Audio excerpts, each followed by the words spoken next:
monitoring lead here at Northampton General, and hopefully we're going to explain a little bit about what that means and what happens when you come in to have your baby's heart rate monitored either antenatally when you're pregnant or when you're in labour.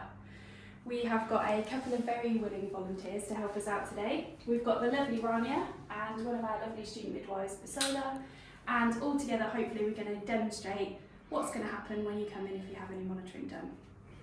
So, lovely Rania, who we're just going to point out is actually not pregnant, so we've made a very nice little pretend bump here. So, Rania is coming in, she's made herself very comfortable on the bed, and then Basola is just going to start our monitoring. Now, usually what happens first is that we will get one of our handheld devices, which is what we call a sonic aid. So, most ladies would have seen this with their community midwife, and this is a little device that we use to listen into babies' heart rates. So the first thing we'll do is we'll just do what we call a palpation, but baby, that's us just giving you a free massage. So we're just going to have a feel of your tummy, and what we're doing here is trying to understand which way round your baby is in your tummy, and then the best place for us to listen into baby's heart rate. So not painful at all, not uncomfortable, and then so we're just going to pretend here that we're listening to baby's heart rate. So we'll hear a ba-dum, ba-dum, ba-dum, ba-dum, ba-dum, ba-dum, ba-dum. So we know then that's where we're listening into baby's heart rate. And then depending on your birth plan and your preferences in labour, this could be the point where we continue listening into baby's heart rate with that handheld device. Or it might be that if we have got risk factors or there's been conversations about having what we call continuous monitoring in labour, that's when we come over to our CTG monitor. We're going to explain in a little while about what the numbers mean, but just for now we're going to carry on with the demonstration and obviously connecting it up to Rania. So you'll see just behind Rania we've got these two elasticated belts, and they will sit behind mum, just so when the two transducers or those probes are attached to the tummy we can just hold them on in place, because it gets really annoying when people have to hold those on for a long period of time. So we are placing one of these probes that will listen into baby's heart rate exactly where we put that sonic aid, and we'll just be securing those on. The trickiest part of any monitoring is obviously getting those buttonholes lined up so we can keep everything in place. Done a little bit of help there, so okay.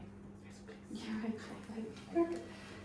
So that will be monitoring baby's heart rate, and then we've got another probe that we just put on right at the top of the tummy, and that is monitoring if we've got any contractions or what we call uterine activity. Now, just because we might be monitoring one specific thing with what we call this probe, which is called a toco, we will always believe what the mum says rather than what the machine is saying. So if you're coming in and you're telling us that you're in lots and lots of pain, but the machine says, well, you're having no contractions, all that machine is telling us is how often those contractions are coming and not how uncomfortable they are for you. So please, please, please keep talking to us. We will absolutely listen to you and not a machine. It's very, very important. So this is what it will look like. So we've got those two probes on the tummy, two belts holding everything in place.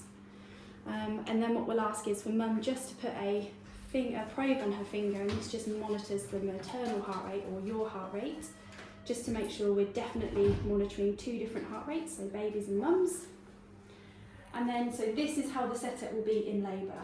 Now, obviously, for demonstration purposes, we've shown everything sitting down, but just because the monitor's on like this doesn't mean this is how you have to stay in labour. You're obviously quite freely to move around.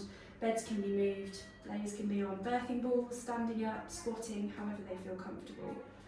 We also offer a telemetry machine as well, which means we can have the two probes on the tummy, but without any wires. So that's always an option, especially for ladies that want to deliver in the pool, but they've got certain risk factors. But again, we'll talk about that in your pregnancy.